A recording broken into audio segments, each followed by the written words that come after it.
What's up YouTube, Capital G here, giving you guys a quick market watch, letting you guys know what the heck is going on in the secondary market, seeing if we can save you guys a couple of bucks, or of course, even better, make you guys a couple of bucks. If you've got MegaCapitalG fatigue at this point, it's completely understandable and I apologize. 3 of these videos today were not planned. I obviously cannot plan around like the ban list just randomly popping up, and then, you know, this reaction to the ban list is kind of natural for there to be a market watch because the secondary market is going to go fucking crazy. We had 5 cards unbanned. That is a big deal. That is a fucking lie. I can't think of another ban list where we got that many cards unbanned. Well, maybe one of the ones where like the dragon rulers, you know, the baby rulers got unbanned, because that would be 4 cards in itself. And there's just a lot of shit going on. In addition to a bunch of the cards getting unbanned, a lot of times when you get a new ban list, people are kind of mad dashing to try and figure out what the best deck is, and they're trying to drop all their money into that so that they can kind of, you know, beat the traffic, so that they can beat out a whole bunch of other people. So let's start with Imperial Order and a whole bunch of the banned cards. Imperial Order hasn't actually moved up that much. The copies of the Pharaoh Servant were never really that cheap. You can see that it's pretty much staying at its normal price, but it's going to be kind of difficult to find a Pharaoh Servant copy. I think I actually have one from, I don't know, shit's from like 2003 or something like that. A lot of these cards are going to be, they're going to be very difficult to find in good shape. You see right here, heavily played. But if you're looking at the Yugioh World versions, and these are a lot easier to find in mint condition or lightly played just because they're new, the price is basically over doubled right now. I personally would not pay this much money for an Imperial Order. I mean, I think it can be like a $10 card. I think with Imperial Order right now, it's obviously still a very strong card, but I think it's just kind of hype. I think that it needs to prove itself. Now, this is a format that is kind of conducive to a deck like Paleozoics being able to play like 40 traps and, you know, not have to run that many spells, maybe just Desires and, you know, that grass looks greener, maybe a couple of copies of Card of the Demise, and, you know, they can probably run a tillion traps. So this card could be very useful, but I think honestly it needs to prove itself before we start investing heavily in Imperial Order, because it's just hard to say how effective it's going to be. Let's see, Breanna, Dragon of the Iceberg. Now, Breanna has actually gone up across the board, and this card, I mean, I think that the lowest costs are actually, I think the lowest prices could be probably worth it. Like, Breanna is still a very strong card. Like, it doesn't have to prove itself to me, even at once per turn. The game of Yu-Gi-Oh! Is not known for powerful, like, level 6 synchros. You had Goyo Guardian and you had Goyo, and they've both been banned at one point, and pretty much, like, those are your main 2 cards. By the way, I'm kind of glad I just thought about it that we did not get a Goyo Guardian errata, but if you look at any versions of Brio, almost every single one of them are up. I believe the DT terminal has actually shot up. Look at the what's it called, the Hidden Arsenal versions, which are basically double. Let's see how much the DT version. Okay, so no, okay, that actually doesn't surprise me. DTs are always expensive, even like if they're banned cards like DT Trishes. Them shits they don't ever go down because they're just like, people really love those cards. Now this one is super fucking scary. Future Fusion has gone up like tremendous. Look at the prices of these. I have to think that this is just too much hype. Now don't get me wrong, Future Fusion is a good card, but guys, what the fuck is going? $3 card to $36? What is this real life? Nah, this looks like, a lot of these looks like they look like people just came through and bought out all the like $3 copies. You see that almost all of these were like $3 to $4, and I think what happened is, that's why, I mean, especially you're paying $25 for a moderately played version. Who's doing that? Like, no one's gonna buy these at this price. I think that a lot of people are going to list their Future Fusion, but this really looks like the fact that there's only 2 and 3 copies of each one. It looks like somebody came through and probably within, I don't know, the last 5 or 6 hours bought like 30 copies of Future Fusion, basically cleaned them out, and maybe they're waiting till tomorrow to, you know, post them. Future Fusion, I think, is actually highly playable because there are decks, not just the Chaos Dragons, but there are so many decks like Burning Abyss and Heroes and Fluffles that can actually play Future Fusion. Like, Future Fusion, I think, is actually strong. It's a turn slower because you don't get the instantly dump in your graveyard, but you still, after that turn, you still get the full effect of Future Fusion. So I am hoping, I'm crossing my fingers that Future Fusion does see meta play, but there are also some really cheap versions. I mean, Future Fusion obviously was common, it was rare, but if you're looking for any of the hollow versions right now, I'd probably say wait a while, guys, because right now there was a buyout and somebody kind of went through and just bought out all the Future Fusions. Tour guide from the Underworld. So I think that this card has actually gone up just a little bit. I think it completely has to do with Sangan.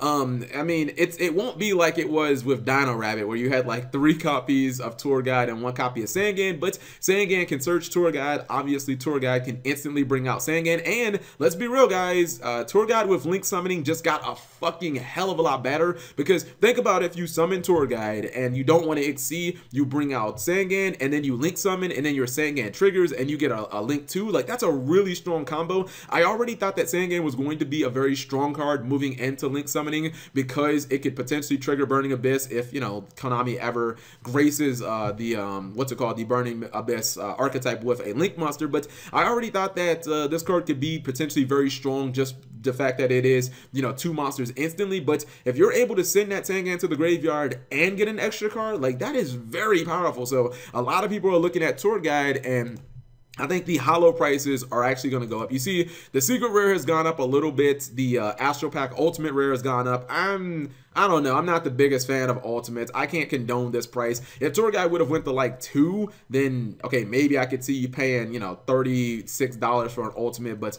I would say honestly, just stick with the like the secret rares. Let's go to the next card.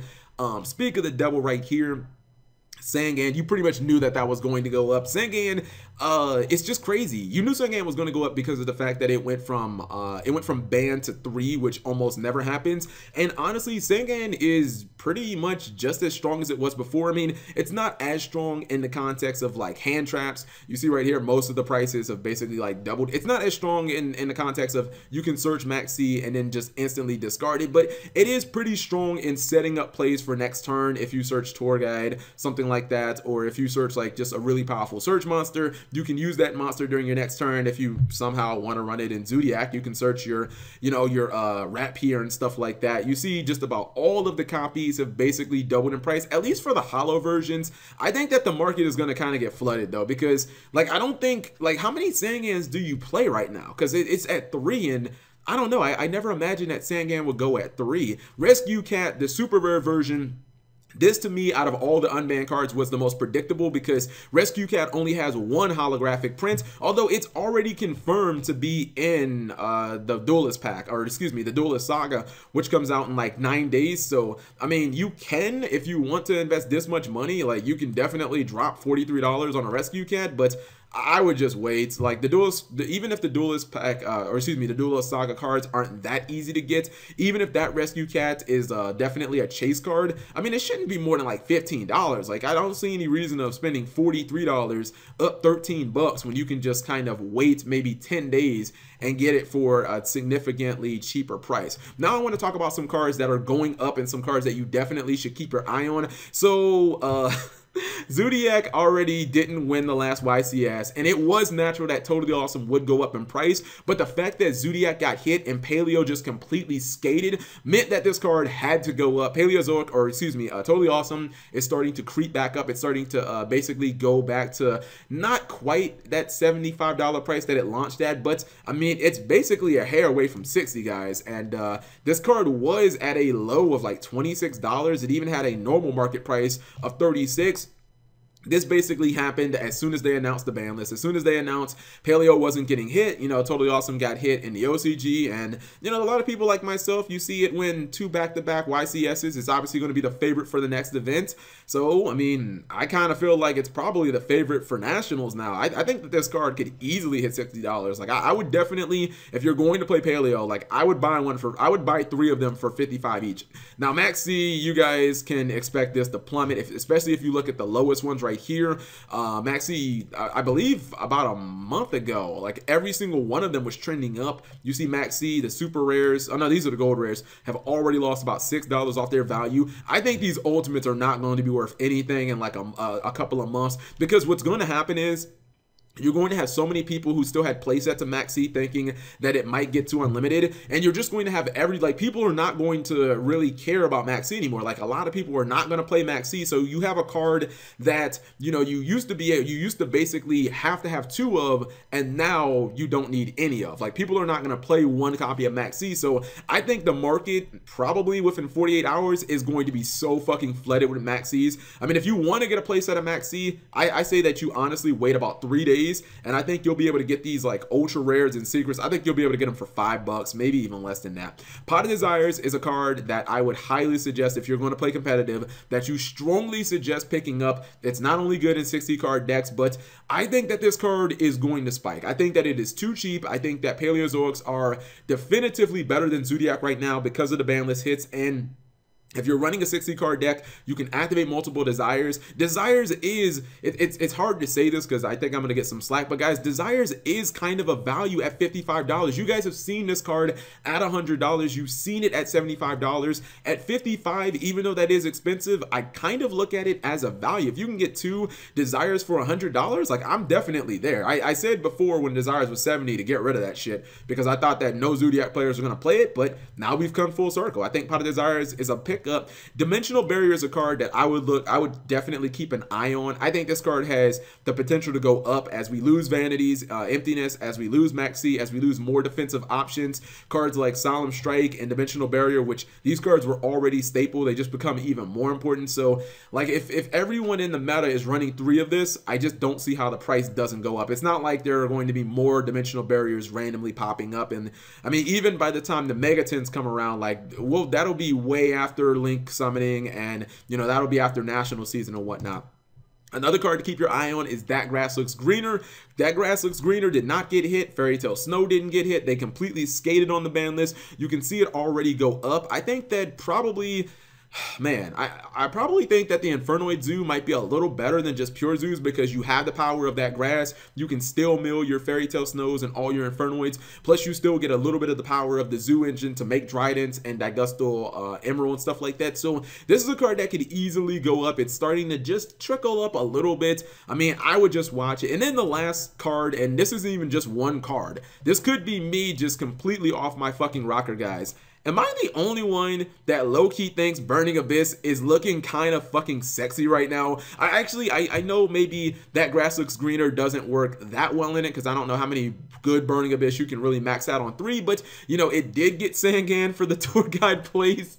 Sangan can search a lot of the VA cards, like you can search Graph, you can search Skarm, and I'm looking at some of these cards like Breaksword, dude, and I'm like, wow, this card is really cheap right now. It was a $45 card. Dante's still at 2. I mean, if you really want to spice things up, you can play Future Fusion in your Burning Abyss. It might be a little slow. I look at Burning Abyss, and I honestly think there could be something there, like mainly PK Fire, that build of Burning Abyss, but if you did happen to play a 60 card version with That Grass Looks Greener, if you max out on all these spells, you send them to the graveyard, it kind of becomes like maybe a little bit weaker of a paleo deck where you can banish your Phantom Knight spells and traps and do some stuff with it. You definitely are going to play 3 copies of Lost Winds to get those into the graveyard, and I don't know. I feel like this is probably going to be the most underrated deck initially. So what do you guys think? What do you think of the secondary market right now? It is kind of going crazy for a lot of the ban cards. The only one I actually didn't check was Brain Control. Probably some hype there. I don't think people even really think Brain Control is that good. But whatever you guys think, leave it in the comment section below.